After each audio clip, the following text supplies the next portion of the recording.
السلام علیکم ورحمۃ اللہ وبرکاتہ۔ جی ہاں ناظرین، امید کرتے ہیں کہ آپ سبھی حضرات خیر و عافیت سے ہوں گے۔ آج ناظرین آپ کے سامنے تفسیر قرآن مجید کا تیسرا ایپیسوڈ آپ کی خدمت میں حاضر ہے۔ ناظرین آج ہم آپ کے سامنے سورہ اخلاص کی تفسیر پیش کرنے کے لیے جا رہے ہیں۔ سب سے پہلے ناظرین یہ بات ذہن میں رکھیے کہ اس سورت کا نام سورہ اخلاص کیوں ہے؟ اس کا جواب یہ ہے کہ اس سورت کا نام سورہ اخلاص اس وجہ سے رکھا گیا اور اس وجہ سے ہے اس لیے کہ اس سورت کے اندر صرف اور صرف اللہ تعالیٰ کی ذات اور اللہ تعالیٰ کی صفات کا ہی تذکرہ ہے، اور یہ پوری کی پوری الفاظ تو اس کے بھلے ہی مختصر ہیں۔ سورت تو یہ چھوٹی ہے، لیکن میرے بھائیوں دوستوں یہ پوری کی پوری سورت اللہ تعالیٰ کی وحدانیت پر مبنی ہے۔ اس سورت کے اندر اللہ تعالیٰ کی وحدانیت کو پورا کا پورا بیان کیا گیا ہے، اس وجہ سے اس کے اندر اس کا نام سورہ اخلاص رکھا گیا ہے۔ جیسا کہ ہم نے آپ کو بتایا پہلے بھی کہ قرآن مقدس میں ہر ایک سورت کا ایک شان نزول، اس کا ایک پس منظر، اس کے پیچھے کوئی نہ کوئی ریزن، کوئی نہ کوئی وجہ ہوتی ہے جس وجہ سے قرآن کی یہ صورتیں نازل ہوتی ہیں۔ ایسے ہی یہ سورہ اخلاص جو ہے اس کا پس منظر بھی کچھ اس طرح کا ہے کہ مشرکین مکہ،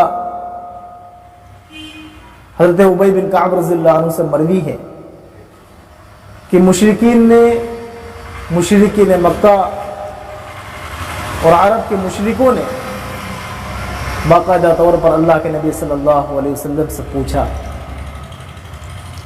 کہ اللہ تعالیٰ کون ہے، اللہ تعالیٰ کیسا دکھتا ہے، اللہ تعالیٰ کہاں رہتا ہے، اللہ تعالیٰ کا نسب کیا ہے۔ نسب کے سلسلے میں اللہ کے نسب کے بارے میں سوال کیا، جس پر یہ صورت نازل ہے۔ حضرت ابن عباس رضی اللہ عنہ سے مروی ہے کہ رسول اللہ صلی اللہ علیہ وسلم کے پاس دو شخص آئے، اربد بن ربیعہ اور عامر بن طفیل۔ یہ دونوں آئے اور اللہ تعالیٰ کی ذات و صفات کے بارے میں سوال کرنے لگے۔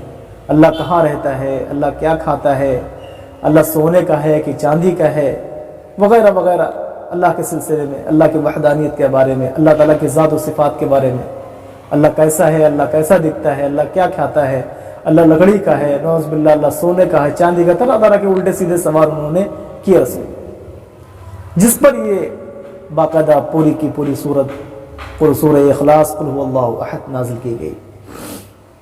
اور اس کے حدیث کے اندر بے شمار سورہ اخلاص کے میرے بھائی دوستو فضائل ہیں، اس کی بڑی فضیلت ہے قرآن میں، احادیث کے اندر رسول اللہ صلی اللہ علیہ وسلم نے بیان فرمائی ہے۔ روایت میں آیا ہے کہ ان دو شخصوں نے جو رسول اللہ صلی اللہ علیہ وسلم سے اللہ تعالیٰ کے سلسلے میں الٹے سیدھے جو سوالات کیے تھے، اس کا آخری نتیجہ یہ ہوا کہ اربد جو یہ شخص تھا، اللہ تعالیٰ نے اس کو بجلی سے ہلاک فرمایا، اور عامر بن طفیل یہ بھی آیا تھا آپ کی خدمت میں، اس کو بھی اللہ تعالیٰ نے طاعون کے مرض میں مبتلا کر کے، طاعون کی بیماری میں مبتلا کر کے اللہ نے اس کو ہلاک کر دیا۔ ناظرین ہم سب کا خالق و مالک ایک اللہ ہے۔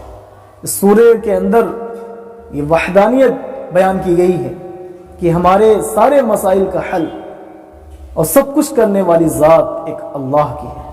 ہمارا معبود برحق، ہمارا خالق، ہمارا مالک، سب کچھ جو ہے وہ اللہ ہے۔ اللہ کے علاوہ کسی کی عبادت جائز نہیں، اللہ ہی پوری دنیا کا بادشاہ ہے۔ الملک یومئذ للہ، کہ اس دن بھی اللہ کی حکومت ہوگی، اور آج بھی، اور ہر وقت، ہمہ وقت، اور پوری کی پوری دنیا کا بادشاہ جو ہے احکم الحاکمین اللہ رب العزت۔ تو ناظرین شروع کرتے ہیں سورہ اخلاص کا ترجمہ، اور ساتھ ساتھ میں ہم آپ کو اس کا مطلب بھی بتاتے رہیں گے۔ بسم اللہ الرحمن الرحیم، شروع کرتا ہوں میں اللہ کے نام سے جو بڑا نہایت رحم کرنے والا ہے۔ هو اللہ احد، اے نبی صلی اللہ علیہ وسلم آپ کہہ دیجئے کہ وہ یعنی اللہ ایک ہے۔ اللہ ایک کا مطلب، احد کا مطلب ایک نہیں، اللہ یکتا ہے، ایک اللہ ہی اللہ پوری دنیا کے اندر ہے، اللہ کا کوئی دوسرا غیر نہیں۔ ناظرین، بالفرض فرض کرتے ہیں کہ اگر اللہ تعالیٰ کے بعد کوئی معبود ہوتا بھی یا اللہ تعالیٰ اس کو بنا دیتے کہ بھئی یہ بھی معبود ہے، تو معبود نہیں ہوتا، وہ بھی مخلوق ہی ہوتا۔ کفار قریش اور مشرکین اللہ کے نبی صلی اللہ علیہ وسلم سے اس طرح کے الٹے سیدھے سوالات کرنے کی بنا پر اللہ تعالیٰ نے یہ سورت نازل کی کہ آپ کہہ دیجئے کہ اللہ وہ یکتا ہے، اللہ الصمد، اللہ بے نیاز۔ حضرت ابو ہریرہ رضی اللہ عنہ فرماتے ہیں کہ بے نیاز ایک آدھا ترجمہ ہے، یوں کہو کہ سب کے سب اس کے محتاج ہیں۔ اللہ نے قرآن میں فرمایا نا کہ واللہ الغنی وانتم الفقراء، کہ تم سب کے سب کیا ہو، محتاج ہو۔ اللہ ہی بے نیاز، اللہ ہی غنی، لم یلد ولم یولد، نہ اس کو کسی نے جنا اور نہ وہ کسی سے جنا گیا۔ یہود نے حضرت عزیر علیہ السلام کو اللہ کا بیٹا بنا لیا، حضرت عیسیٰ علیہ السلام کے ماننے والے اور عیسائی مذہب کے لوگ ماننے والے تثلیث کے قائل ہو گئے، شیطان نے ان کو تثلیث پر لگا دیا اور یوں کہہ دیا کہ مریم نعوذ باللہ اللہ کی بیوی ہیں اور یہ عیسیٰ اللہ کے بیٹے ہیں، نعوذ باللہ۔ اللہ نے فرما دیا نہ اس کی کوئی اولاد ہے، نہ اس کا کوئی باپ ہے، نہ اس کو کسی نے پیدا کیا ہے، وَلَمْ يَكُنْ لَهُ كُفُوًا أَحَدٌ، اور نہ ہی اس کے کوئی برابر ہے۔ وَلَمْ يَكُنْ لَهُ كُفُوًا أَحَدٌ، اور نہ ہی اس کے کوئی برابر ہے، کوئی ہمسایہ ہے۔ تو ناظرین، قرآن کی یہ سورت کے الفاظ بڑے ہی تھوڑے ہیں، لیکن اس کے اندر بہت ہی جامع، بہت ہی مضبوط بات کہی گئی ہے اخلاص کی، توحید کی بنا پر۔ میرے بھائیوں دوستوں، ہم سب کو چاہیے کہ ایک اللہ کو ہی اپنا معبود سمجھیں۔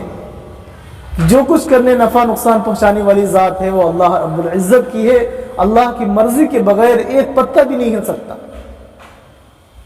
اللہ ہی مالک و خالق ہے، اللہ ہی رازق ہے، اللہ ہی روزی دینے والا ہے، اللہ ہی پوری دنیا کے نظام کائنات کو چلانے والا ہے، اللہ ہی کے ہاتھ میں سارے لوگوں کے سب ہر چیز کی باغ ڈول ہے، اللہ ہی کے قبضے میں ہر ایک چیز ہے، اللہ ہی کو ہر چیز کا اختیار ہے۔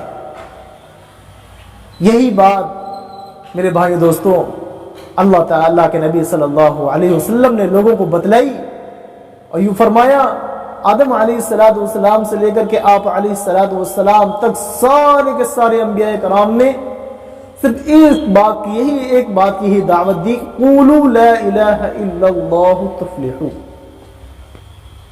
اے لوگوں، کلمہ لا الہ الا اللہ یعنی اس بات کا اقرار کر لو کہ اللہ کے سوا کوئی معبود نہیں، اللہ ہی کو اپنا معبود برحق بنا لو، اور اگر تم نے اللہ کو اپنا معبود برحق بنا لیا، اللہ کو یکتا جان لیا، بس تم کیا ہو گئے؟ کامیاب ہو گئے۔ لا الہ الا اللہ تفلحوا، تم کامیاب ہو جاؤ گے، تمہاری کامیابی اسی میں ہے۔ آج دیکھیے لوگ کیسے کیسے لوگوں نے، شیطان نے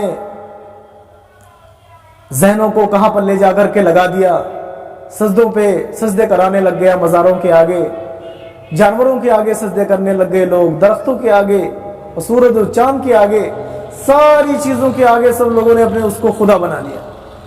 کہاں کی بات ہے میرے بھائی؟ اور یہ سورج اور چاند، یہ چوپائے، یہ درخت، یہ سب اللہ تعالیٰ نے ہماری خدمت کے لیے بنائے تھے، یہ ہمارے خدمت گزار ہیں۔ اللہ نے ہماری خدمت کے لیے بنایا تھا، لیکن ہم اتنے گئے گزرے ہو گئے، اتنے نیچے جا کر کے گر گئے کہ ہم نے ان کو ہی اپنا خدا بنا لیا، ہم نے گائے کو ہی اپنا خدا بنا لیا، ہم نے سورج اور چاند کو ہی اپنا خدا بنا لیا۔ تو شیطان نے ان کو لے جا کر کے، ان کے ذہنوں کو لے جا کر کے فکس کر دیا وہاں پر کہ یہی روزی رساں ہے، یہی روزی دینے والے ہیں۔ نہیں میرے بھائی دوستو، روزی دینے والا اور ہم سب کا معبود برحق اور ہم سب کا مالک حقیقی جو ہے وہ صرف اور صرف اللہ ہی ہے۔ یہ سورت یہ ہمیں سبق دیتی ہے کہ تم کچھ بھی ہو جائے، اس بات کا ہمیشہ دل کے اندر خیال رکھو کہ اللہ ہی ہمارا معبود برحق ہے، اللہ ہی سب کچھ ہے۔ دنیا کی ساری چیزیں فنا ہونے والی ہیں، کل من علیہا فان، کہ ہر ایک چیز فنا ہونے والی ہے۔ وَيَبْقَى وَجْهُ رَبِّكَ ذُو الْجَلَالِ وَالْإِكْرَامِ، اور آپ کے رب کی ذات ہی باقی رہنے والی ہے۔ تو پتہ چلا جو معبود برحق ہوتا ہے، جو معبود حقیقی ہوتا ہے اور ایک معبود ہوتا ہے، وہی رہتا ہے۔ دنیا کے اندر بہت سارے معبود نہیں ہو سکتے۔ آخر میں ناظرین آپ کو ایک چھوٹی سی مثال سمجھانا چاہتا ہوں جس سے آپ سمجھ سکتے ہیں کہ دنیا کے اندر معبود صرف ایک ہی معبود ہے، بہت سارے خدا دنیا کے اندر نہیں ہو سکتے، بہت سارے معبود دنیا کے اندر نہیں ہو سکتے۔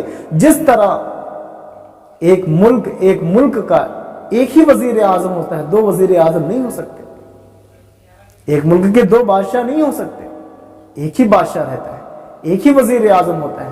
اگر دو بادشاہ ہو جائیں گے تو آپس میں تضاد ہو جائے گا، آپس میں لڑائی جھگڑا ہو جائے گا۔ دنیا کے اندر اگر بہت سارے معبود ہوتے، بہت سارے خدا ہوتے تو آپس میں ان کی لڑائی جھگڑا ہوتا۔ ایک خدا کہتا کہ بھئی بارش ہونی ہے، ایک کہتا بارش نہیں ہونی ہے، ایک کہتا بھی سردی ہونی ہے، ایک کہتا گرمی ہونی ہے، تو اس میں تضاد ہو جاتا۔ تو لہٰذا پتہ چلا کہ ایک کارخانے کا، ایک گھر کا ایک ہی ذمہ دار ہوتا ہے، ایک ہی امیر ہوتا ہے، دو ذمہ دار نہیں ہوتے، دو وزیر اعظم نہیں ہوتے، دو پرائم منسٹر نہیں ہوتے، دو بادشاہ نہیں ہوتے۔ بادشاہ ہوتا ہے تو وہ ایک ہی بادشاہ ہوتا ہے۔ اس لیے ہمارا یہ کہنا ہے کہ اس پوری دنیا کا جو بادشاہ ہے وہ واحد اللہ ہی بادشاہ ہے۔ ایک اللہ کو اپنا معبود برحق سمجھو ناظرین، ایک اللہ کو اپنا معبود برحق سمجھو۔ اللہ ہی ہمارا پالنہار ہے، اللہ ہی ہمارا خالق ہے، اللہ ہی ہمارا مالک ہے۔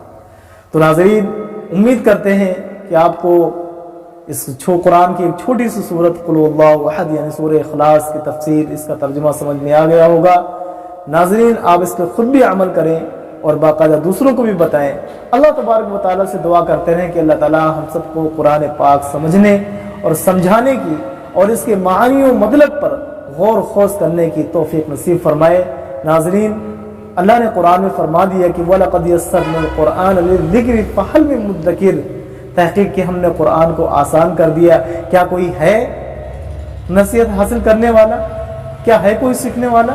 تو ناظرین قرآن بہت ہی آسان ہے، افسوس یہ ہے کہ ہم سیکھتے نہیں اور سمجھتے نہیں۔ ہم ارادہ کریں، عزم مصمم کریں، پکا ارادہ کریں، قرآن کے معانی و مطلب کو، ترجمے اور تفسیر کو انشاءاللہ خوب سمجھیں گے اور لوگوں کو سمجھائیں گے اور باقاعدہ اس پر عمل کریں گے۔ اللہ تبارک و تعالی ہم سب کو قرآن پاک سمجھنے سمجھانے کی اور پڑھنے پڑھانے کی اور اس پر باقاعدہ عمل کرنے کی توفیق نصیب فرمائے۔ وآخر دعوانا الحمدللہ رب العالمین۔ السلام علیکم ورحمۃ اللہ وبرکاتہ۔